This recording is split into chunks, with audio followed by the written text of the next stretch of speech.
वो सब फेसबुक के एक पोस्ट से शुरू होता है। मैं एक इंट्रेंस एग्ज़ाम की तैयारी कर रही थी और इसी सिलसिले में मैंने फेसबुक पर कुछ पेज ज्वाइन किए थे। एक ऐसे ही तैयारी कर रहे ग्रुप के फेसबुक पेज पर मैंने एक सवाल पूछा और उसने इस पे कमेंट किया। वो एग्ज़ाम दोबारा दे रहा था, इसलिए मैंने उसके फेसबुक पेज पर ही एक पर्सनल मैसेज किया। इसके बाद हम दोनों के बीच बातचीत शुरू हो गई। फेसबुक पर ये बातचीत रोज़ाना होने लगी। हम दोनों एग्ज़ाम के बारे में बात करते। कुछ समय बाद मैंने उससे पूछा कि क्या हम व्हाट्सएप पर बात कर सकते हैं। वो मान गया। हम दोनों ने अपना नंबर एक दूसरे के साथ शेयर किया। शुरू में हम दोनों सिर्फ पढ़ाई की ही बात करते थे। ज़्यादातर हमारे बीच रात को ही बात होती थी। हम दोनों तैयारी में एक दूसरे की मदद करते। एक दिन ऐसे बात करते करते रिलेशनशिप पे बात शुरू हो गई। मुझे यकीन नहीं होता कि तुम्हारा कभी कोई बॉयफ्रेंड नहीं रहा। व्हाट्सएप पर चैट करते हुए उसने मुझसे पूछा। मैं हमेशा पढ़ाई में लगी रहती थी, इसीलिए कभी किसी की ज़रूरत महसूस ही नहीं हुई। जब किसी लड़की का कोई बॉयफ्रेंड नहीं होता तो वो शायद यही बोलती। मैं वैसे बहुत हंसमुख थी और मेरे बहुत सारे दोस्त थे, लेकिन मैं कभी रिलेशनशिप में नहीं पड़ी। ये बहुत स्ट्रेंज है। मतलब मेरी भी एक गर्लफ्रेंड थी 2 साल पहले, लेकिन हमारा ब्रेकअप हो गया। मैंने जवाब में बस एक स्माइली भेज दी। फिर हमारे बीच किसिंग के बारे में बातचीत शुरू हुई। मैंने अपनी ज़िंदगी में कभी किसी को किस नहीं किया था। उसने अपनी पहली रिलेशनशिप में किस का एक्सपीरियंस किया। अचानक से उसने पूछा, अगर मैं तुम्हें अभी इस वक्त किस कर लूँ तो कैसा लगेगा। जब मैंने उसका ये मैसेज पढ़ा तो मेरा चेहरा लाल लाल हो गया। वक्त बेड पे लेटी हुई थी और कमरे की लाइट ऑफ थी। मैं उसे कुछ ही दिन से जानती थी, लेकिन उसका यह सवाल मुझे बिल्कुल भी बुरा नहीं लगा। मुझे नहीं पता हम एक दूसरे को जानते हैं कितना। हम दोनों तो एक शहर में भी नहीं रहते। मैंने उसे मैसेज लिख कर भेजा। शायद मुझे उससे इन सब चीज़ों के बारे में बात नहीं करनी चाहिए, लेकिन पता नहीं क्यों मुझे ये सब अच्छा लग रहा था। सोचो, अगर मैं तुम्हें ज़ोर से पकड़कर अपने पास खींच लूँ और तुम्हें किस कर लूँ तो तुम क्या करोगी। उसने पूछा। क्या होगा अगर मैं तुम्हें धक्का देकर दूर हटा दूँ। मुझे समझ ही नहीं आया कि और क्या बोलूँ। वो जिस तरह से मुझसे फ्लर्ट कर रहा था मुझे अच्छा लग रहा था। मुझे पता था इन सब बातों का कोई अंजाम नहीं होगा। शायद इसलिए मैं उससे ये सब बातें कर पा रही थी।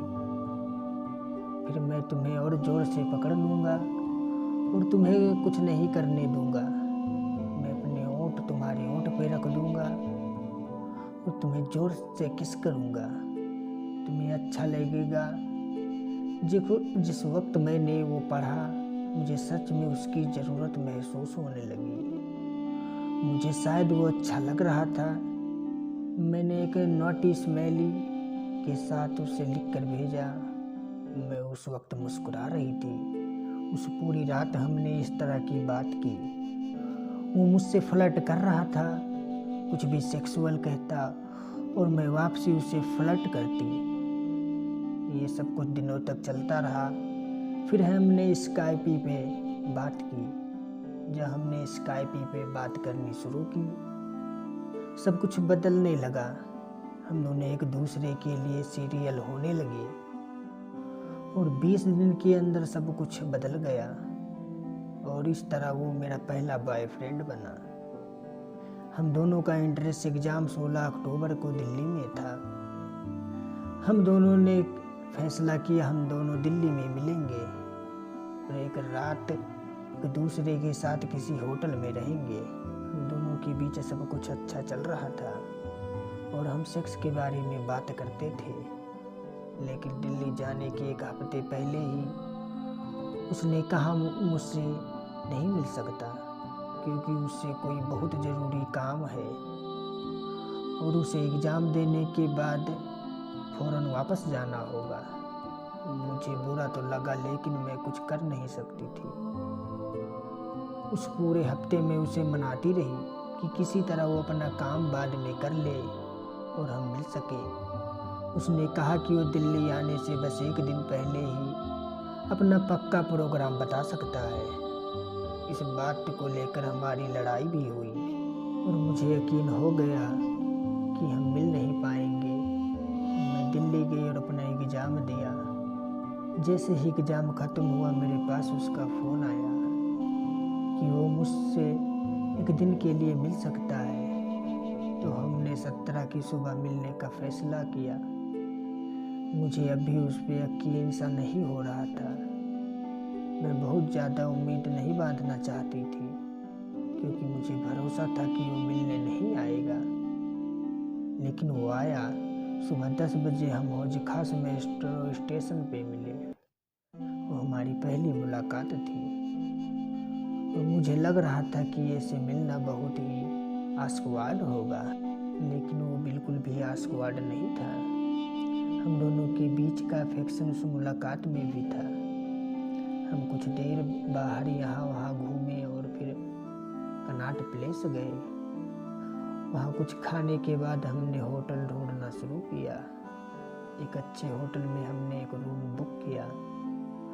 उस वक्त दोपहर के करीब 1 बजे थे।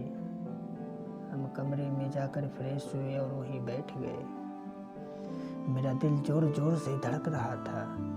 फ़ोन पर बात या चैट करने तक तो ठीक था, लेकिन उसके सामने बैठकर बात करना वो फीलिंग अलग थी। मैंने बहाना किया कि मैं थक गई हूँ और बेड पे लेट गई। उसने कमरे की लाइट ऑफ कर दी और मेरे साथ बेड पे ही लेट गया। मैं बेड के एक कोने में जाकर सिमट गई और खुद को ब्लैंकेट में छुपा लिया। वो बेड पर आया, उसने मुझे अपने पास खींच लिया। बिना एक शब्द बोले उसने किस किया। मैंने भी वापस उसे किस किया। उठने की पैशन के साथ धीरे धीरे हम दोनों आगे बढ़े। उसका हाथ मेरी शर्ट के अंदर गया और फिर कुछ ही देर में हम दोनों एक दूसरे के नज़दीक लेटे थे। मुझे लग नहीं रहा था कि उसे बस उस हफ्तों से जानती हूँ। हमारे बीच का वो कनेक्शन एकदम जादू की तरह था। कुछ देर यूं ही एक दूसरे के साथ कटलिंग करने के बाद हम दोनों ने कपड़े पहने और बाहर कुछ खाने के लिए चले गए। वापस कमरे में आते ही उसने मुझे फिर बेड पर खींच लिया, मुझे किस करने लगा। एक बार फिर हम दोनों बेड पर एक दूसरे के नज़दीक थे। उसने कंडोम निकाला। मैं बहुत ही नर्वस हो रही थी क्योंकि मेरे लिए वो पहली बार था और मैंने सुना था कि पहली बार में बहुत ज़्यादा पेन होता है। मेरी आंखों में एक कन्फ्यूजन उसने देख ली। वो मेरे पास यूं ही आकर लेट गया और मेरे से बातें करने लगा। मैं भी चाहती थी सेक्स करना, लेकिन मुझे दर्द से डर लग रहा था। उसने कहा वो धीरे धीरे से सब करेगा। मैं मान गई। वो बस शुरुआत थी। सुबह तक मैं पूरी तरह खुश हो चुकी थी। उस दिन हम दोनों को वापस जाना था और हमारी ट्रेन शाम की थी। हमने सारा दिन बेड पे एक दूसरे के साथ बातें करते बिताया और रात मेरी ज़िंदगी की सबसे खूबसूरत रात बन गई। हम दोनों का रिश्ता आज भी उतना मजबूत और खूबसूरत है। अगर आपको ये कहानी थोड़ी भी पसंद आई हो तो प्लीज़ मेरे वीडियो को लाइक करके चैनल को सब्सक्राइब कर दें।